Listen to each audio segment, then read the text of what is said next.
All right, everyone, welcome to another No Gi Required podcast. Thank you for being here, Professor Jay. Always good to be here. Man, and Jay contacted me last week and said, Jean-Jacques, we have to talk to this guy. And I said, what you guy? Like Joey Hauss. I was like, Joey, I know Joey. But you don't know what he's been doing. And Joey's been training jiu-jitsu here, I don't know how many years, one of our top guys here in the school.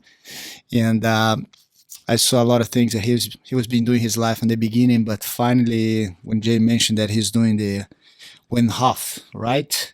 Yes. Method. That's something that I'm following him on Instagram. I see a lot of videos, people going to a bucket full of ice and breathing and be able to hold themselves. And I think it's related so much to what we do to prevent injury, to have a better self-control, the breathing aspect. Then I have someone here, Joe, which is level 2 in this method, and I want to ask him a lot of questions. Welcome, Joe. Thank you. Thanks for having me on. And man, I wanted to start telling us, how did you end up doing jiu-jitsu, being a motivational speaker, and suddenly now you're actually helping so many people with this method, this process, and how's that happen? Yeah, well, the way I see it is that they're totally related. I look at jiu-jitsu, the Wim Hof Method, as still me just working on myself in these different ways. And I feel the way I got started actually was from here. When Hickson Gracie came and taught a seminar here, he was talking a lot about breath work. He talked a lot about his yoga instructor, a man by the name of Orlando Connie, and how he taught this method of yoga called, it was Gymnastica Natural. No, actually Biogymnastica now, yes. And so he talked so much about the importance of breathing being the second most important thing he learned in his life outside of jiu-jitsu. And I remember in my head thinking, man, I would love to go to Rio to learn from this guy, Orlando Connie. And then he also talked about cold water immersion. Somebody asked why he does it because of, obviously, I think anyone listening to this podcast has probably seen Choke. And so within that, it's like required jiu-jitsu viewing. And he goes into the cold rivers of Japan, goes in the water, and you see him just staying totally calm, working on his breathing. And someone at the seminar, I still remember it to this day, asked why he did the cold water immersion, gave the coolest answer ever. He said, I do it to embrace death. And so as soon as he said that, I'm like, I'm going to be jumping into cold water all the time now. And so I remember he talked about Orlando Connie, the cold, and out of complete crazy synchronicity, I got a call from a friend saying, hey, I have a friend from Rio de Janeiro coming to live in America. Can he live with you? And we talked more and more. And then he starts saying he's the head instructor of the Orlando Connie Institute in Rio de Janeiro. And so his name was Marcelo Barros, who came and he lived with me and my best friend, Eric Medina, for I think like 6-7 months. And every day we'd wake up early, go over the breathing. And then during the winter, we would jump into our pool, which was probably about 50 degrees, so colder than the ocean is in winter. But we had no method to it. We were just jumping in, seeing how long we can last, kind of being friendly, competitive. And then one day, I think it was actually Marcelo who showed us, hey, this guy's the real deal. You got to check him out. And it was a documentary on the Wim Hof Method. It was the Vice documentary where they go so in depth in it. You see him doing all these crazy things, going into the ice. We see that he's set these world records, being in an ice bath for 2 hours, climbs up to the death zone of Mount Everest, and doing all these crazy things. And he was just wearing shorts and shoes while he was up in the death zone of Everest. And then, so it seems that he's this larger than life character. But then he goes on to show, no, I can teach people this. And so he started teaching more and more people about it and then bringing it to the scientific community where they started doing all these tests on him. It's like, what he's doing, is it good for your body? What's going on here? And they found that it has so many physical benefits and just also the mental benefits of it as well. But between the breath work, the cold water immersion, all of that.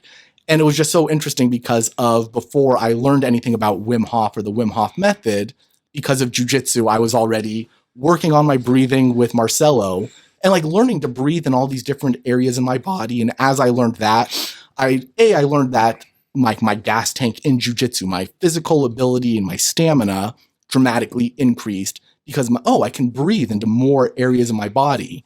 But then also being able to breathe into more of those areas of the body has this amazing, calm, meditative effect on it. You actually get to directly affect your nervous system by how you breathe. And so, yeah, when the ice bath, we use that as well. And it's so amazing because I'm gonna start asking you questions. You're already level 2, right? In Yeah. the Wim Hof method. How many levels are? There are 3. So like the people that are the level 3 ones are the ones that usually work more closely with Wim and set up all the different events he does. But the level 2 instructors can do all the different kinds of workshops, which is what I've been doing all over the world. And I see that you being around and teaching so many people. And what would say today that you notice the number one difference that you feel people when they start getting into and learn this whole process of breathing, and why going to a bucket full of ice? Why is that so important, or is part of the learning process? For sure. I feel that having any kind of like meditative exercise, I mean, for me, jujitsu counts as a meditative exercise. The breath work is a meditative exercise. You can just sit and meditate, but just having some kind of ability to kind of control your own nervous system, because no matter who you are, whether you're rich, poor, you have everything going on, you don't, we all suffer the consequences of life. Life happens to all of us, and we all deal with certain levels of stress. And so what I've found for myself and people I've worked with is that in having the breathing method, or just like having some kind of meditative exercise, which does so many different things. So like as you do the breathing, it's great for your health because of it builds alkalinity. The carbon dioxide mixes with the water in your body. As you do the breathing, you get rid of that. It makes carbonic acid. And when you do the breathing, you get rid of that carbonic acid, making your body into a more alkaline state. In that alkaline state, your body functions better.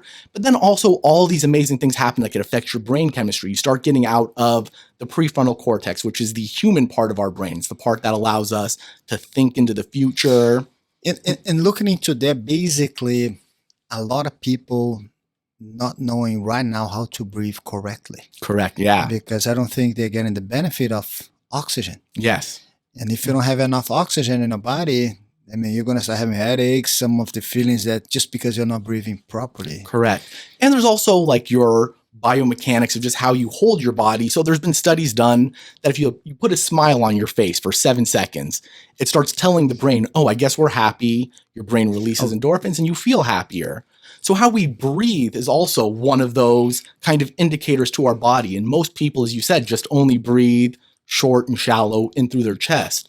And it's a common thing in Western culture. People don't actively use these different breathing muscles. But as you learn about your different breathing muscles, learn how to take these deeper, fuller breaths, you can actually get your body into that parasympathetic nervous system state, or that rest and digest nervous system state, just by how you breathe. You take these fuller, deeper breaths, your body becomes more relaxed, versus you take these short, shallow breaths throughout the day, which is what most people in Western culture do. And it's chronic stress is definitely a problem in Western culture. And why the ice? So the ice also has its own set of physical benefits, right? We know as athletes, we've been doing it forever. You get into an ice bath, starts reducing inflammation. You get those anti-inflammatory proteins that come in. It's also great for your circulation. You're like how you get into the ice bath and you get vasoconstriction. Your blood vessels tighten up. And when you get out, they open up, and it kind of creates like this, almost like renew. Yeah, it's like a blood vessel workout is what you're giving yourself. It's great for your cardiovascular system. It also builds brown fat. So brown fat is like what scientists used to think was like this vestigial organ, a thing that we didn't need anymore. But actually, it's a thing that as you put yourself more and more in cold, you build more and more brown fat, so your body learns how to insulate itself. You basically deal with hot and cold better. And then that brown fat actually burns white fat, which is the fat that we have in our body. So we have all these physical benefits to it, but also, like, I was jumping into ice baths before I knew anything about physical benefits. I do find that there is something to you put yourself in this situation that you know is going to put you in fight or flight. Nobody gets into the ice bath, not even Wim. You can see when Wim gets in, his breathing pattern starts to change. Like that's what it does to everybody. But you can get into that ice bath and you can still be in control of your breathing. And then I've seen, so in one of my workshops that I've done, I had a gentleman, he'd had a heart attack in the past. And so he was wearing a heart rate monitor throughout the workshop. So before he gets in the ice bath, I can see what his heart rate is, and it's about 120 beats per minute because he was already a little bit nervous about it. And so he gets into the ice bath and it goes up to about 160 beats per minute. You can imagine what somebody's face looks like at 160 beats per minute, what their breathing sounds like. And it was just, he was just trying to catch his breath in that ice. But because I keep everyone in for 2 minutes max. And as he was in there, focused on his breathing, using all those breathing muscles, I watched as his heart rate went from that 160 down to about 150, 140, 130, 120, 110. And by the time he got out, it was at about 80 beats per minute. So before getting into a stressful situation, just thinking about it, it's at 120 beats per minute, gets into it initially, and it brings his heart rate to 160. And within 2 minutes of focusing on his breathing, it goes down to 80. And it goes to show that no matter what, that if you are focused on, like, all right, how am I breathing? How am I holding my body? You can be in a stressful situation, something that initially causes your body to go into fight or flight. And then you can actually actively use your breathing to bring yourself into that more calm, rest and digest parasympathetic nervous system state. And like, usually is how long since when somebody wants to start doing and learn from you, for an example, how long it takes them to jump into the ice? How is the steps for him to get into that stage? How like would say time wise that would be? So if someone wanted to work with me, basically, like, I would have them go in that day. I always have people like, hey, if if it's going to be a week till you see me, try taking a cold shower every day. Try just kind of exposing yourself to cold just so your body isn't, oh, this is a whole new thing. What's going on here? But like, even if it is, you can still use your breathing, get control of that sense of interoception, the sense of what's going on inside your body, and actively keep yourself calm and relaxed while you're in there.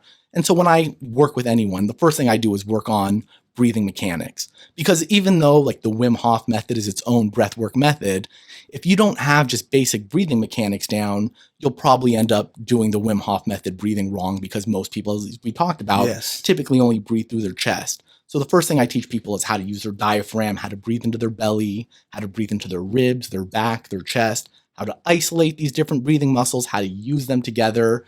Then we go into the Wim Hof method breathing, which is what I explained, how it builds you into that alkaline state. It affects brain chemistry. You start going in different parts of the brain.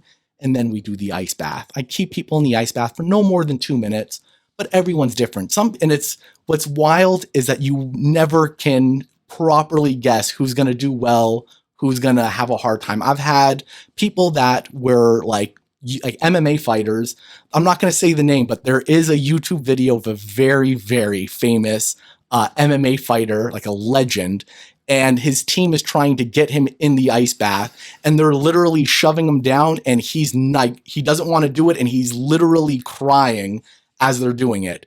Yet at the same time, I've had 70-plus-year-old grandmas get into the ice bath and go in like they're Buddhist monks. Just go in, almost zero change of their breathing, their physiology. And so it affects everyone differently. I've also seen people get in, they get into the ice bath, like it doesn't affect their breathing, they're fine. But within 30 seconds, they're like, all right, that's it, I can't do anymore.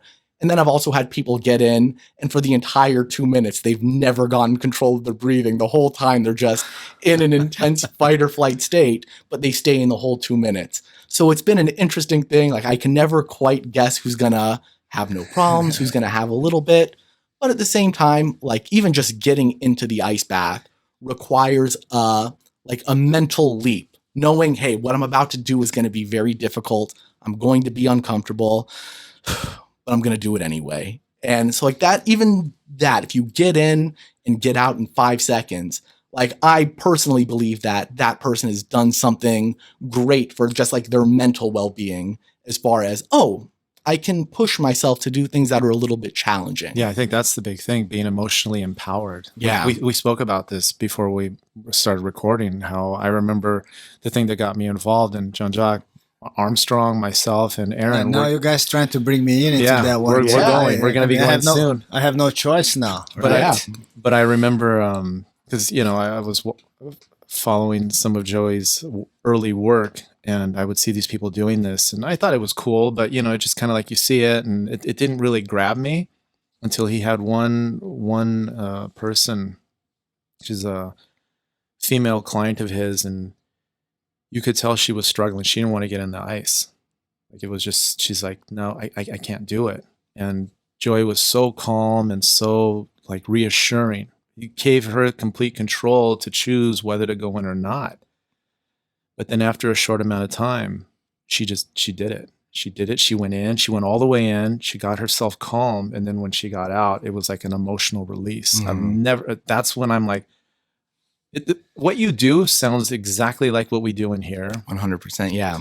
Because it's learning how to deal with pressure, putting yourself into a situation that can be incredibly stressful. And the biggest obstacle that we have is not our body, it's our mind. 100%. Yeah. You know, so, and hey, look, the world we're living in, you have a COVID safe business too, you know, because you get to do all of this and there's no contact, and it's a great way to reach people and help people get through this. I think it's pretty amazing. And on top of that is how often you recommend people to exercise the breathing, they do the meditation.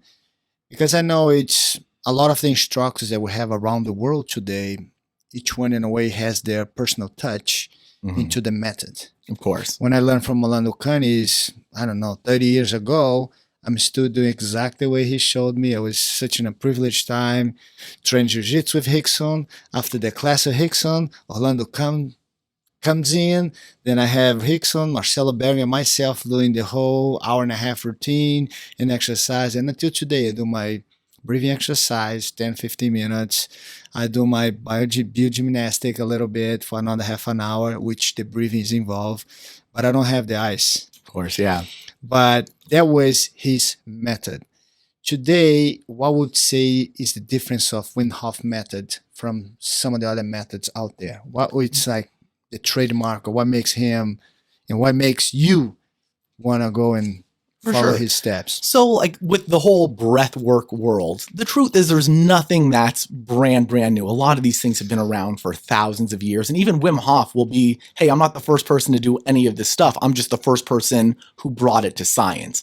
Because of, I remember when I was doing the breathing, getting in like the cold water, a part of me recognized, this is kind of a little woo-woo, but I'm a spiritual person. Like I feel something good going on. I recognize I'm building myself up in some way. So like I know what his is as far as the breathing is, that he also incorporates breath holds into the breathing, but they're also not meant for like these free diving kind of breath holds.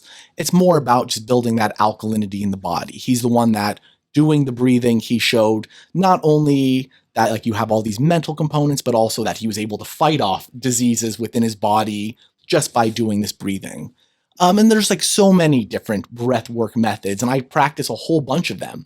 Like for me, I find the most important thing, if you just learn like proper breathing mechanics, if you just learn how to breathe into those different areas in your body, you're setting yourself up well for life, because you can be driving in the car, stuck in traffic. And that's what I do when like I'm feeling stressed in my body. I just take these deep breaths in through my nose. I fill up all the different breathing muscles. I try to take maybe 2 to 3 breaths in a minute and keep myself calm that way. What I also do love about the Wim Hof Method breathing in particular is that it is a little bit more intense than maybe just calm meditative breathing. So with the breathing that I was talking about, just doing breathing mechanics, it brings you into that calm, relaxed, meditative, parasympathetic nervous system state, or that rest and digest nervous system state. Wim Hof's breathing actually brings you into both. You go into the sympathetic, which is the fight or flight nervous system state, as well as the parasympathetic rest and digest nervous system state. And so while you're doing the breathing, you're going into both of those nervous system states. And it's important to do because of our bodies do thrive a little bit on stress. A lot of big important things we do are you have to be stressed out a little bit beforehand. Every day. Yeah. Every day. And so what I find is that in doing the breathing, I like to call it microdosing on stress, but you put a little bit of stress into the body, make your body used to being in that state a little bit. And in doing so, when a stressful situation happens, it's not, oh my God, I'm totally stressed out. It's, oh, I'm recognizing a feeling in my body that's stressed. It sounds like almost you're going to that level of stress, but you know how to get out of that. Yes. Yeah. Kind of how you have both sides of the coin. I can get stressed and I can release the stress. You can release it, and then also by giving yourself little bits of it, it's when a stressful thing happens. It's like, okay, I know how to Deal be with. in stress. Yeah. Oh, that is awesome. And the ice bath helps with that as well because of your, once again, going into what I feel is like your body's maximum level of stress. You see everyone have a slight level of panic in their body the second they get in. And so if you can be panicked consistently, and then, okay, I can panic for a split second now instead of 20 seconds, 30 seconds. Now it's 10 seconds, 5 seconds, 2 seconds. You kind of bring it down. And then, yeah, once again, using that tool of breathing to, okay, I'm fine now.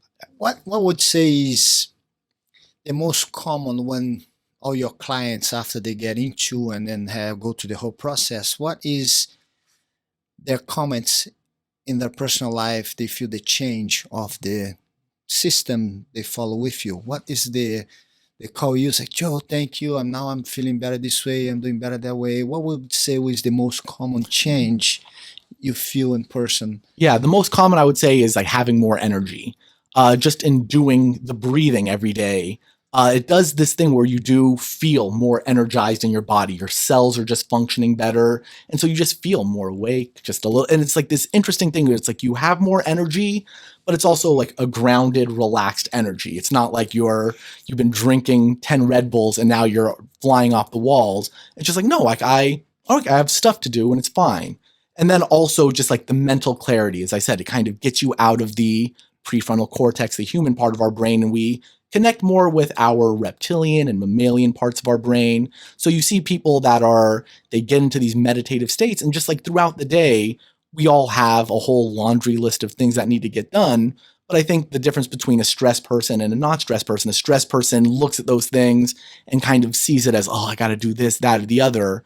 What I also find for myself and a lot of people that do the breathing, they do the breathing maybe feeling one way, stressed about this, that, or the other. And it's similar to kind of leaving a jujitsu class where it's like, oh, I just have to call that guy. I just have to send out those emails. It's really just 6 things I have to do. Like it's not, you don't put as much stress into the external events. And so I've found that for myself and a lot of people that I've worked with, that just in doing that consistently, that kind of clarity comes in. It feels like the person start to know better themselves. Mm-hmm.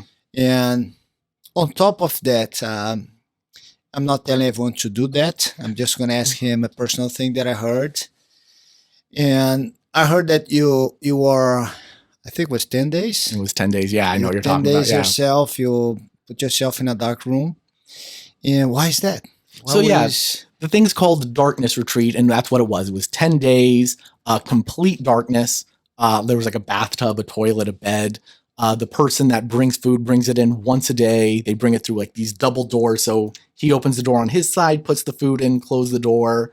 And then on my side, I have a separate door that I'm able to open up and grab the food. And as I said, I'm a huge advocate of meditation. This breath work is one form of it. Getting into an ice bath is a form of it. Sitting on your bed for an hour is another form. And I've just felt a calling to do something a little bit deeper. And so 10 days, this was also like when COVID was just kind of happening. Stress was kind of a thing. The world's changing. That was a perfect time. Okay. So Since I'm locked down, let's do it. Recently, then. This was relatively recently. Oh, Yeah. wow. I thought this was like when I was 18 or something. No, this was June or July. Wow. And it's 10 days and to get away from distraction. So what I find that in life, we all are connected to various things, people, things. And so much of like what's going on in the world right now, it's so hard to be cut off from the craziness of the world. And I recognize the world's crazy and it's important to know what's going on. But at the same time, it was just like, I'm feeling all this stress and none of it's like my stress. It's the world's stress. And so it's like, okay, this could be a good opportunity to get away, disconnect from all that, and kind of look inward. What's going on in my own psychology, in my own body? What stories are repeating in my own mind? And so just kind of to get clarity on all that and I definitely got a lot of clarity. 10 days in there is very intense. You don't really recognize it until you're in there for 10 I days. can imagine what I would say was, if you can share with us, the most common thoughts you have in your mind.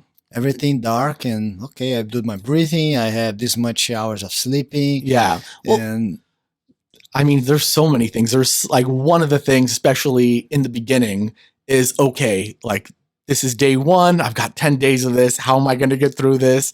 And then a lot of it is counting. Is this day over yet? It's kind of your brain is freaking out. Then things happen, like shifts happen. And when you have no distractions, you go through the whole gamut of emotions. There's laughing for no reason. There's crying for no reason. All that stuff that's inside just comes out. And what I've found is that, so like a lot of times what I found that the 10 days is, you know, at first it's that you're feeling a little overwhelmed because everything's dark. You're not going anywhere. You're not talking to anyone. There's nothing to distract you. It feels overwhelming. And then somehow some kind of emotional release, if it's laughing, crying, screaming, whatever it is. And then as soon as that release happens, then it's just calm and clarity. And so I'm like, okay, that's all I have to do is just kind of get through the initial difficult moments. And then when some kind of thing's released, then it's just calm and quiet. And then I was able to get into these really intense meditative states where like there's nothing, there's no thing like that I'm worried about or stressing about. It's just this inner peace that you find. But dealing with little bits of stress up to it it's interesting. because I think also when you get into a good stage of know how to do a meditation, you can do that anywhere. Yes. I do sometimes. I in the afternoon go home and sit in the couch and everybody's watching TV, people talking here, kids there. I'm just sitting on the couch and not taking a nap. I literally close my eyes and I don't hear nothing for 15 minutes. And my family knows what I'm doing. They don't go, hey, touch me. Hey, dad. Yeah. No, they let me be. But I sit over there, close my eyes. I don't even know what the TV is talking about. I don't know what people are doing. I just feel that I'm somewhere else. Yeah. Then I feel a reset, almost a reset on your brain. You feel like so much energy ready to go. Yeah. And what's interesting is that like the meditating, I feel, is a way to kind of go into an internal state that I found while I was actually in that darkness retreat is a thing that you don't even have to be actively meditating to have. I remember at one point I was sitting, and it was after a big kind of emotional release, and just sitting with the best peace of mind I think I've ever had. Just totally like nothing's going on in my head, super present. And I also remember, so the room I was in, it was made of kind of like an adobe, kind of like a mud that hardens into brick, but it was raining outside. And so it kind of started melting. And as I'm meditating, I can hear bits of like that dripping down. So like the water was dripping in and bits of mud were coming in. And I remember like in my mind's eye, like I knew exactly where it was. And I also remember being, oh, like maybe I should put a towel in that area while I'm in this meditative state. And I remember it was like one part of my brain went, yeah, we could do that, but I'm in this total bliss right now. Why would I want to get out of it? And then another part of my brain went, you know, you can bring this feeling with you as you get up to put a towel down. And so it was like a big eye opener for me. Oh, like, yeah, meditating is this way to, okay, I'm going to quiet all these things. You make that intention. But it also doesn't have to be while you're meditating. You could be driving and just focusing on your breath, focusing on what's going on around you. You could be in a conversation and just focusing on what's important. Like I find jujitsu to be a meditation. And definitely, I think it's for a lot of people. And they say they have such a very challenged day. And when they come to train, you can tell on their face after the training how much lighter the person looks. They come in so tense and they shake your hand very tight. They can lift the class. Looks like their body's melting. Such a relief. And release everything that they have over the head. Find your zen. Yeah. You know, if you come here to train jiu-jitsu and you're thinking about something else, you're going to get choked so many times. I mean, you better focus in one thing and get everything else out of your mind. And that's what jiu-jitsu does. And the meditation, I believe, you go even deeper to that aspect. Yeah. Because sitting there. So like it can be anywhere, but Yeah. I think it's the breathing. Just the fact of thinking about breathing, you already isolate yourself. Yeah. Yeah. And I also find that our bodies do reward us for stepping into stressful situations. As I said, little bits of stress, right? Because I feel the problem with a lot of Western culture is chronic stress. Everyone's holding on to so many different things. But within jujitsu, you're like, if we're going at it, we're literally in fight or flight to some extent because we're in like some kind of element of a fight. And so going throughout it without with like multiple partners, by the time you're done, your body's like, wow, you just faced a lot of kind of little micro fears. Here, you get to be relaxed for a big portion of the day. People get into an ice bath. They're terrified of it. They get in, and then everyone is so happy afterwards. You do get this rush of endorphins that exercise gives you, which is a fight or flight thing, which kind of getting it like, so I think our bodies are designed, okay, the world's going to be a little bit stressful. Handle this piece of stress. And once that's done, but once it's handled, and I think a lot of people have unhandled stress, but once it's handled, I feel the body gives those rewards. It's a lot of overthinking. Yeah, it's funny. It's exactly like when you get students that want to compete. You know, they tell you they want to do it, and then they sign up, and then you watch the psychology. It's like the days leading up to the event and the stress. And even when they come in and train, there's just that, you could tell they're just off. Yeah. And they're there, and then it's the right before, and then afterwards, it's like, man, the sun can't be any brighter. You know, there's like this weight, and they feel empowered, and it gives you that mindset that if I can do this, I can handle anything. Yeah. You know, and that's what I think. It's interesting because they call it the 3 pillars, right? The breathing, the meditation, and then the ice work. Well, so yeah, and what I've found is that for me at least, it's really the one pillar of the mindset, and then the breath work and the ice bath are really just these powerful tools to develop a powerful mindset. Yeah. And how often you recommend people to do that once they go and do the camp with you? You do every day, you do once a week. How often should I go into the ice? How's that work after somebody has and go to the class with you? Yeah, so like if you can do it every day, I'd always recommend doing it every day. Tony Robbins talks a lot about the importance of priming for the day. What's the first thing you do when you wake up? Because a lot of times people wake up, we look at our cell phones, and now you're kind of reacting to the day. So I always kind of recommend it. If you can do it first thing you wake up, you're setting yourself up for success for the rest of the day because you're changing that mindset. Also, you get all the benefits. As far as the health benefits, they last for about 24 hours as well. So if you can do it every day, I always recommend doing it every day. I also recommend doing it because I also know that some things are difficult. Doing the breathing is difficult. And so like doing it in a way that you would actually do it within the day. Because in a workshop, I take people through about 4 different rounds. The rounds are pretty long and it goes for about an hour. It's a pretty intensive thing. And I also understand for a lot of people on their own, doing that kind of thing would be very difficult. But if you can maybe do one set of maybe 30 breaths and doing a thing, and then seeing how you feel after that, maybe doing a second set, or if not, just being, hey, I did one set. Because just in doing that little bit, you're doing something good for yourself. You're priming yourself for the day. As far as ice baths go or cold immersion, with cold showers, if you can do it every day, awesome. And it's the way I've found to kind of hack it for myself in a way that I would do it every day is what I do is I turn the shower on. So like I turn it to hot, but I get in while it's warming up. So it's still cold while it's getting on, but like I know in a matter of seconds it's going to be warm and I'll be fine. Then it gets warm and then I go through my warm shower because who doesn't like a nice warm shower in the morning? Yeah. And then when it's coming time, like, okay, I'm done with the shower. Okay, the last 30 seconds are going to be cold. And so I kind of sandwich it in. And then anytime I can do an ice bath, I do it. But with the ice baths in particular, so 2 minutes in water, that's about 33 to 35 degrees Fahrenheit, 1 to 3 degrees Celsius. If you do it once a week, you'll get all the health benefits of it because I think they last about 6 to 7 days as far as getting in the ice bath, doing it for 2 minutes. And if you do that consistently as a practice of health, you'll be doing something good for yourself and maintaining those benefits. And that's awesome because that's funny. It's very common in Brazil that in New Year's, 31st December, last day of the year, midnight, you jump into the ocean. And I happen to live in the valley and I don't have any ocean around me, but I have a pool. And it's winter. I know. And You're giving me ideas, Joey. I have a pool too. And that's every 31st of December I go and jump into the pool, and it is cold. But one of the things I did was, I remember talking about 15 years ago, was jump in and jump out. Like this year, I was swimming, and I see my kids and my wife look like, what's wrong with you?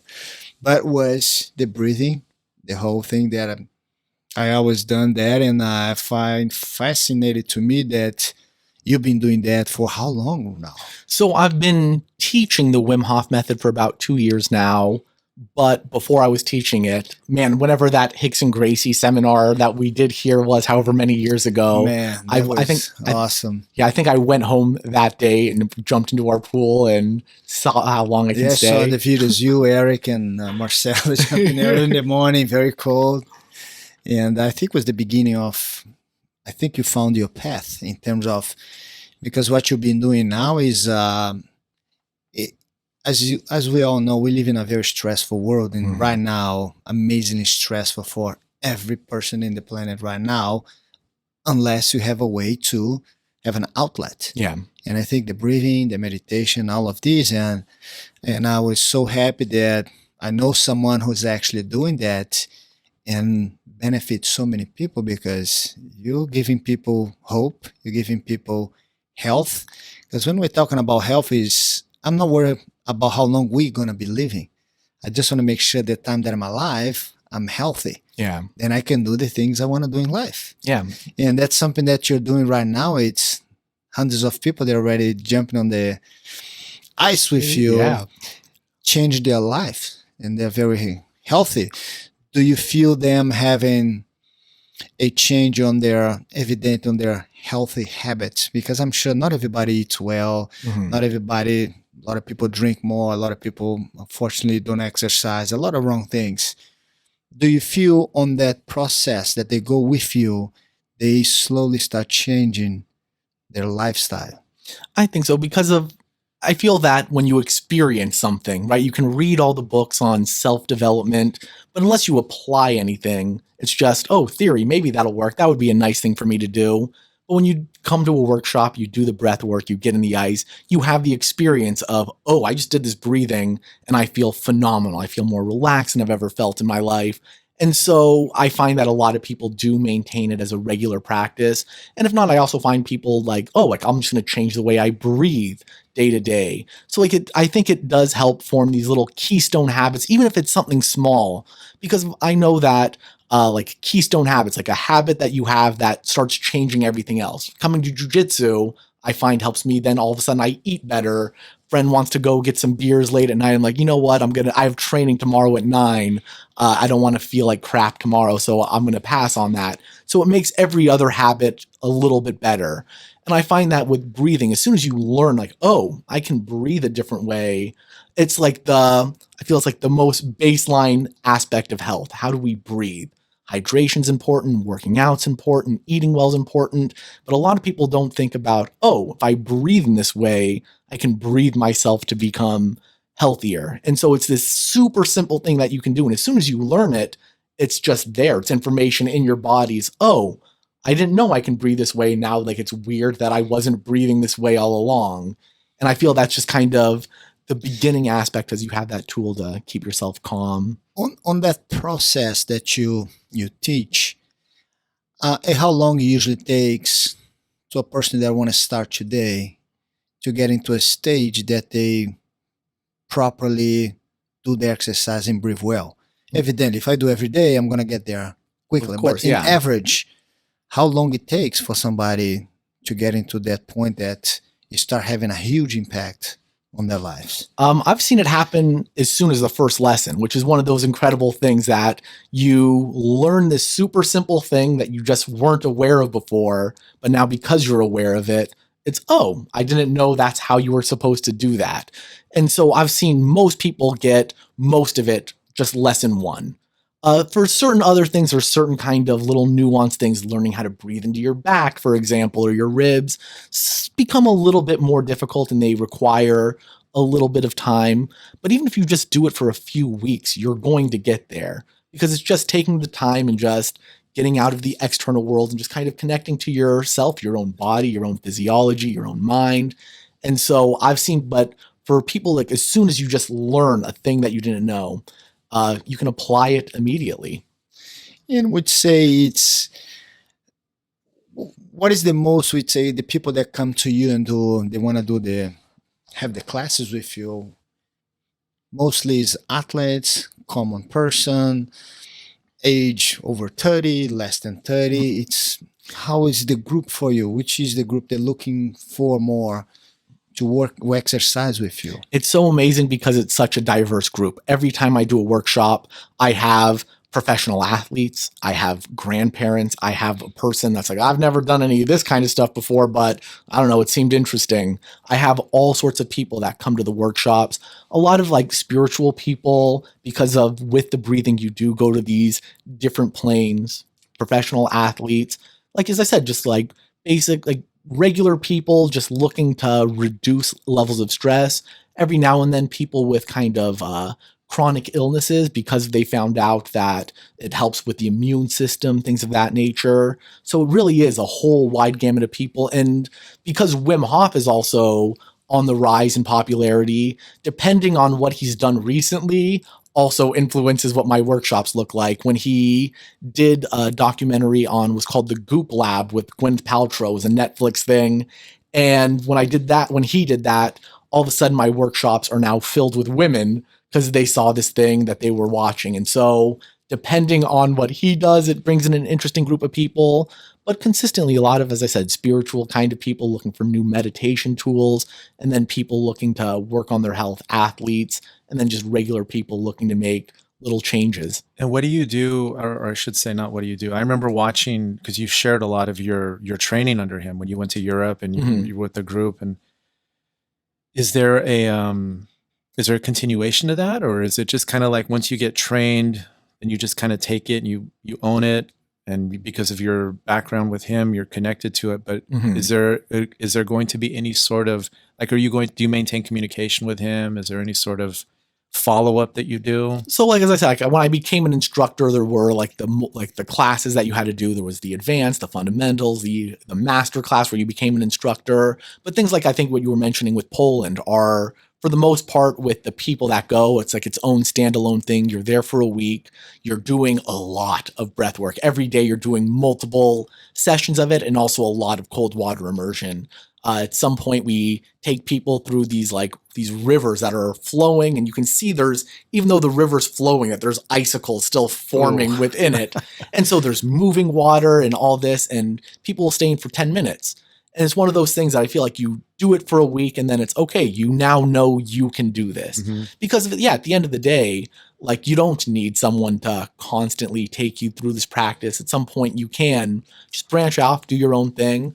But I also find as an instructor, like for breathwork classes in particular, I'll still pay to go to somebody's breathwork class. I remember we had John Paul in here who was a breathwork instructor, and I would go to his class even though I knew how to do it, because of with somebody kind of as an instructor, it makes me go a little bit further. And so like I do my own daily practice, but at the same time, I'll still pay to go to a good instructor and take myself a little bit deeper, even if I'm not maybe learning anything new, just kind of having that external presence there of, okay, this is where I'd want to stop, but the class isn't done yet, so I'm going to push a little further. Yeah, I think like anything, it's there's always a level of growth. Of course, yeah. Yeah, so that makes sense.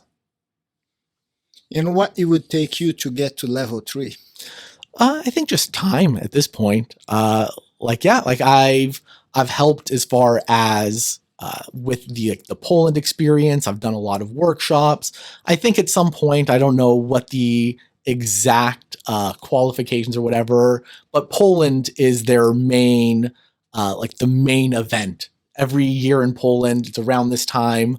That's when, like, if you're an instructor, you kind of get a show off to Wim and the other level 3 instructors what you're capable of.